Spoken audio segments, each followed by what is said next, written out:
Bonjour à toutes et à tous, dans cette vidéo, on va parler de repérage et nombres relatifs. Alors les nombres relatifs, on va expliquer ce que c'est, et le repérage aussi. Le repérage, qu'est-ce que c'est? C'est un concept qui vous permet, comme son nom l'indique, de repérer un point. Ça veut dire où est-ce qu'il se trouve sur une droite, par exemple, si on travaille en une dimension. Et on verra dans la suite comment travailler en deux dimensions. Alors ça, c'est vraiment pour aller un petit peu plus loin. Mais nous, ce qu'on va vouloir faire, c'est placer des points sur une droite et arriver à les repérer, c'est-à-dire à dire où est-ce qu'ils se situent facilement. Alors, premièrement, il faut comprendre ce que sont les nombres relatifs. Alors, vous avez les nombres classiques, 0, 1, 2, 3, 4. À quoi ça nous sert? Ça nous sert à compter, à dénombrer. 0, ça veut dire quoi? Ça veut dire que vous n'avez rien. Quand vous avez un objet, deux objets, trois objets, vous pouvez facilement les compter. Ainsi, c'est pour ça qu'on a créé les nombres entiers. Donc ça s'appelle les nombres entiers naturels, qui sont 0, 1, 2, 3 et 4, sont les entiers naturels. Comme leur nom l'indique, ces nombres-là, vous avez des nombres petits puis des nombres grands, ce qui veut dire qu'il faut les classer et donc aller dans un ordre. Donc on a mis une petite flèche et donc on a écrit 0 quand on n'a rien, et puis 1, 2, 3, 4, on a la flèche qui nous fait dire qu'on a cet ordre-là qui nous importe. On peut donc tracer tout cela sur une droite que l'on va graduer, puisque je mets des petits traits, et puis on va mettre une flèche pour donner un sens, hein, c'est-à-dire qu'il faut bien faire attention à aller dans ce sens-là, tout simplement. En pratique, ce qu'on va faire, c'est que on va penser nos nombres entiers, donc 0, 1, 2, 3, 4, ça s'appelle les nombres entiers naturels, vocabulaire important, 0, 1, 2, 3, 4, nombres entiers naturels, mais on va se dire qu'à chaque fois qu'on a un entier naturel, eh bien, on a ce qu'on appelle son opposé. L'opposé de 1, c'est moins 1. Alors pensez ça plutôt comme un immeuble avec un ascenseur. Là, vous êtes au rez-de-chaussée. Vous pouvez imaginer qu'ici, c'est le rez-de-chaussée. Et puis là, c'est le premier étage, tout simplement. Le deuxième étage. Et ensuite, ce qui va se passer, c'est que vous pouvez prendre votre ascenseur et puis aller dans le sous-sol, dans le parking souterrain. Vous imaginez vraiment cette idée-là, le parking souterrain, moins 1, moins 2, moins 3 et le moins 4. Et il faut bien comprendre la chose suivante, c'est que à chaque fois que vous avez un nombre entier naturel, vous pouvez trouver ce qu'on appelle son opposé, le moins 1. Et on voit bien que l'écart, hein, il y a quelle distance ici? Il y a un étage d'écart, mais de là à là, il y a aussi un étage d'écart. Ce sont des choses qu'il faut vraiment, vraiment bien comprendre.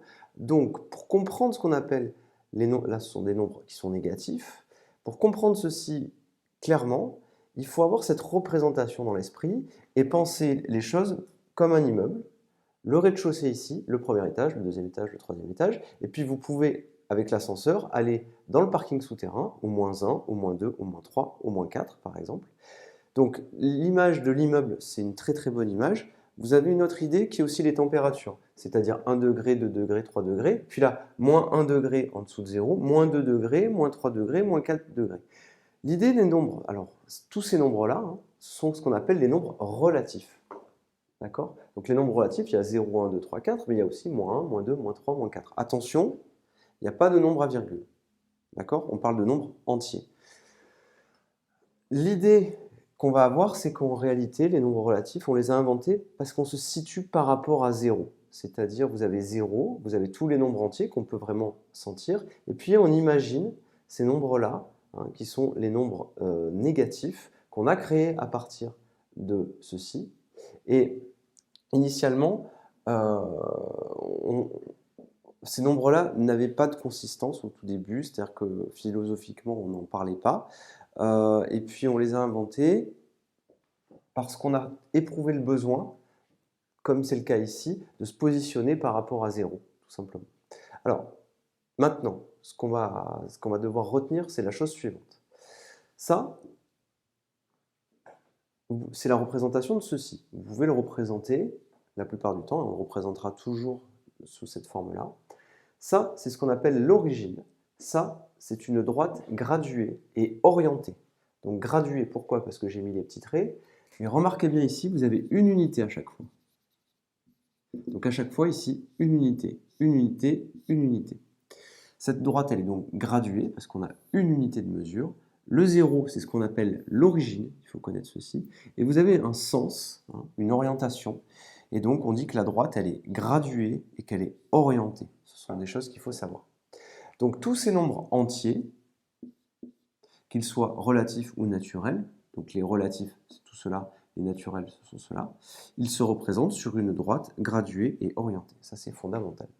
Cette valeur-là, bon, comme vous le savez, c'est le 0, et c'est ce qu'on appelle l'origine de la droite graduée. Alors, 1, 2, 3, 4, vous pouvez, si vous le désirez, aussi le noter plus 4. Pourquoi? Parce que c'est pour le mettre en opposition à moins 4. D'accord? Chose fondamentale, donc vous pouvez dire que plus 4, c'est pareil que 4, mais quand vous le représentez au haut, vous pouvez l'imaginer comme plus 4, tout simplement. L'ensemble des nombres relatifs, ce sont tous ces nombres-là. Cet ensemble-là, il se note comme ceci, Z. Vous le verrez au lycée, ce n'est pas au programme du collège. Et l'ensemble des antinaturels, tous ces nombres-là, on le note N comme ceci, avec une double barre. Donc ça, vous le verrez au lycée, mais sur éducative, on peut aller un petit peu plus loin pour avoir un peu plus de culture. Alors, une autre notion qui vous sera demandée, c'est qu'est-ce que l'abscisse d'un point?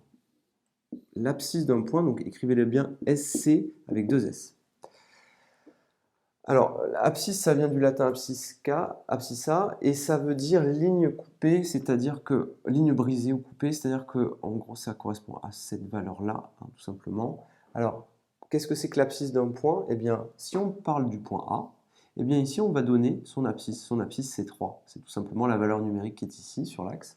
Et pour l'abscisse de B, eh bien, c'est moins 3. Comment on l'écrit? On écrit le point, et puis on met une parenthèse, et on met le nombre à l'intérieur, tout simplement. Alors, une notion fondamentale que vous allez devoir utiliser, c'est la notion d'opposé. Qu'est-ce que c'est que l'opposé d'un nombre? L'opposé de 5, ou de plus 5 si vous le voulez, c'est moins 5. L'opposé de moins 14, c'est 14. L'opposé de 0, attention, c'est 0. Et ce qu'il faut remarquer, c'est que si vous prenez un nombre et que vous y ajoutez son opposé, vous obtenez toujours 0. En effet, l'opposé de moins 3, c'est 3. Si je les ajoute, moins 3 plus 3, ça fait 0, toujours. Donc, faites bien attention à ça. L'opposé de 8, c'est moins 8. Et ça fait toujours 0. Règle fondamentale, 8 plus moins 8, 0. Moins 3 plus 3, 0. Attention, on met toujours une parenthèse. Quand on a deux signes l'un à côté de l'autre, on met toujours la petite parenthèse comme ceci. C'est très important. Donc l'opposé de moins 14, c'est plus 14. Et l'opposé de 12, c'est moins 12. Et ça, il n'y a pas de difficulté là-dessus. Dans la vidéo qui suit, on va parler d'ordre. Et ça va être extrêmement important.